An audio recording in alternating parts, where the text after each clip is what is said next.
kelihatan lemes gitu sih? Iya nih, perutku sakit banget dari tadi. Udah makan belum? Belum, aku nggak sempat makan dari pagi. Ya, pantesan. Pasti mah kamu kambuh nih. Kamu udah minum obat? Belum, aku lupa bawa. Bentar-bentar, kayaknya aku ada obat deh. Bentar ya, tunggu bentar ya. Iya.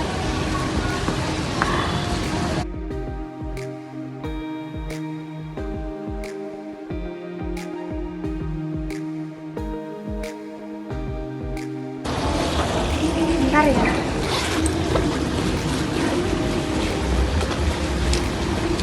Nah, kebetulan nih aku ada obat. Kamu minum ya. Jangan lupa makan juga. Wah iya, makasih banyak ya. Sama-sama. Semoga cepat sembuh ya. Ya, makasih. Ya udah, aku duluan. Dadah. Ya, dadah. Assalamualaikum warahmatullahi wabarakatuh. Selamat pagi anak-anak, bagaimana kabarnya hari ini? Semoga kalian semua dalam keadaan yang sehat dan tetap semangat ya untuk mengikuti pembelajaran pada hari ini. Perkenalkan, di sini Bu Ella sebagai guru kimia akan sedikit menjelaskan mengenai materi kimia. Anak-anak, melalui video tadi kalian sudah tahu ya bahwa obat MAH itu selalu digunakan ketika penyakit MAH itu kambuh. Nah, apakah kalian tahu bagaimana sih cara kerjanya? Kenapa obat MAH itu bisa digunakan untuk meredakan sakit MAH? Kira-kira bagaimana ya cara kerjanya? Ayo kita cari tahu.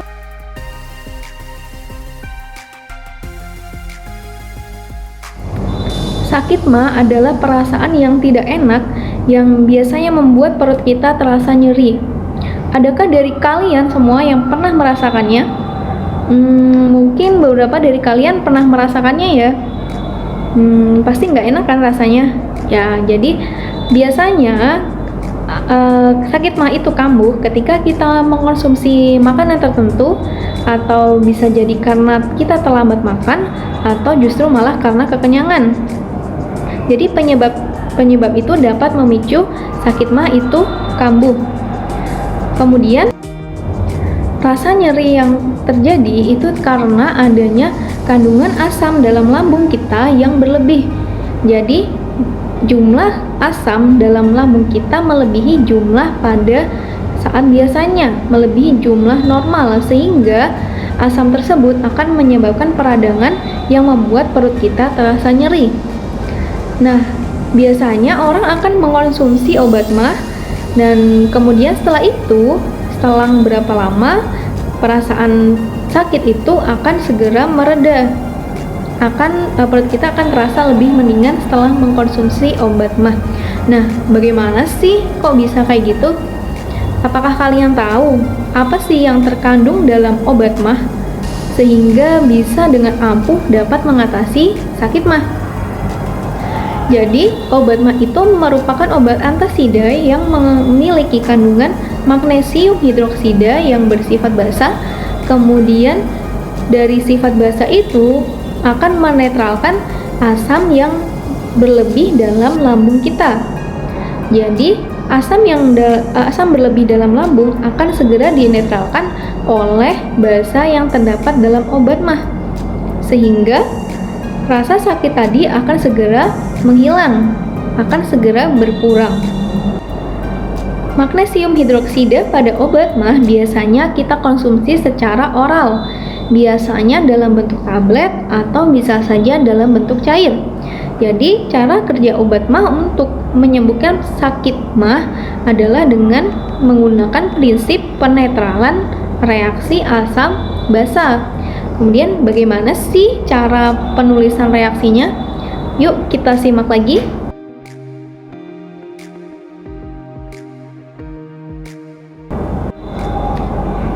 Asam dan basa merupakan senyawa yang dapat terionisasi membentuk ion positif dan ion negatif. Kemudian, asam dalam lambung adalah asam klorida akan terionisasi membentuk H+ dan Cl-. Kemudian, basa juga akan terionisasi menjadi Mg2+ dan 2OH-.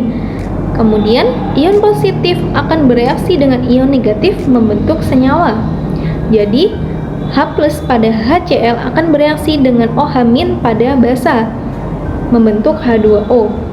Kemudian Cl- pada HCl akan bereaksi dengan Mg2+ pada basa, membentuk MgCl2. Jadi hasil reaksinya adalah terbentuk MgCl2 dan 2H2O.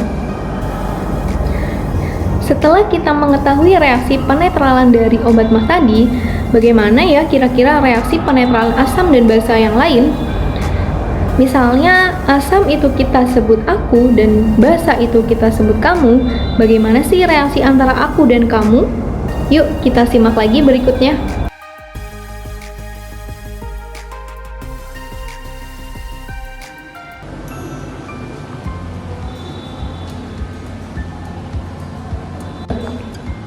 Baik, untuk mereaksikannya kita terlebih dahulu tulis dulu yang termasuk aku.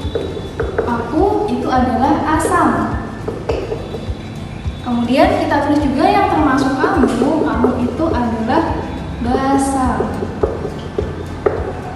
Kemudian yang asam itu kita tulis misalnya asam bromida. Misalnya kita tulis dengan HBr. Kemudian asam 2, misalnya asam sulfat. Misalnya kita tulis H2SO4. Kemudian yang ketiga adalah asam fosfat. Biasanya kita tulis H3PO4. Kemudian yang termasuk basa kita tulis lagi. Yang pertama ada kalium hidroksida. Biasanya ditulis KOH.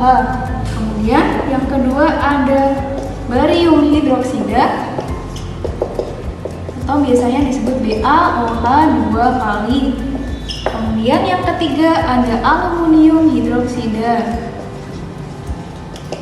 Biasanya ditulis sebagai AlOH 3 kali.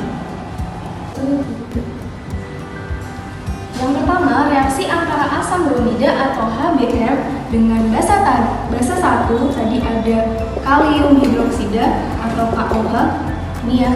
Nah, yang pertama kali kita lakukan adalah menulis reaksi ionisasinya dulu. HBr itu akan terionisasi menjadi H+ dan Br-. Kemudian KOH itu akan terionisasi menjadi K+ dan OH-. Nah, ion positif itu akan selalu berikatan dengan ion negatif. Seperti ini, H+ ini akan berikatan dengan ion negatif dengan OH-. Ini nanti membentuk H2O. Kemudian Br- akan berikatan dengan ion positif pada K+ menjadi KBr. Kemudian reaksi yang kedua adalah asam 1 tadi dengan basa 2. Basa 2 tadi ada BaOH 2 kali. Sama seperti tadi ya, HBr itu kita ionisasi dulu membentuk H+ dan Br-. Kemudian BaOH 2 kali kita ionisasi membentuk Ba2+ dan 2OH-.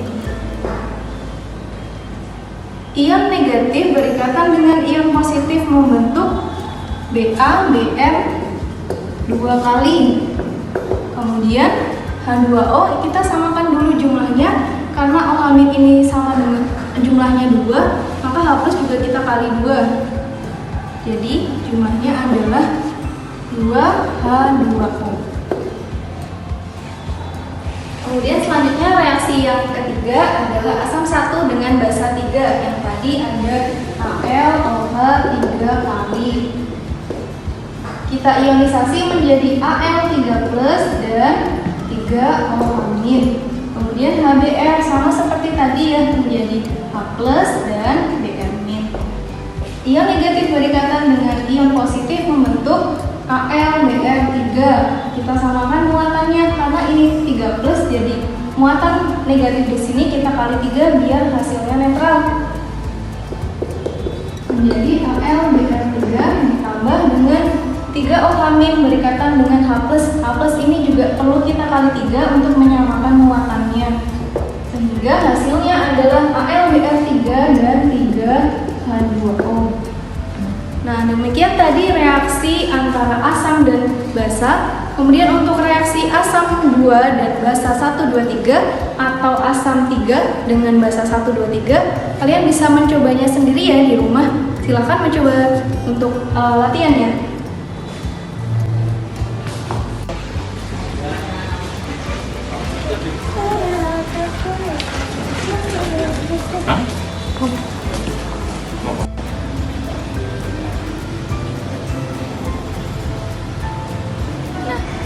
Anak-anak, kalian tadi sudah menyimak penjelasan tentang reaksi penetralan asam basa. Ternyata reaksi itu bisa kita manfaatkan ya dalam kehidupan kita sehari-hari. Begitu pula dengan contoh asam dan basa juga banyak manfaatnya dalam kehidupan kita. Misalnya, asam itu digunakan dalam asam cuka, misalnya untuk penyedap makanan. Kemudian ada juga basa, KOH atau NaOH akan digunakan untuk pembuatan sabun. Begitu pula dengan asam dan basa yang lain, itu pasti ada manfaatnya dalam kehidupan kita. Demikian, terima kasih. Semoga bermanfaat. Wassalamualaikum warahmatullahi wabarakatuh.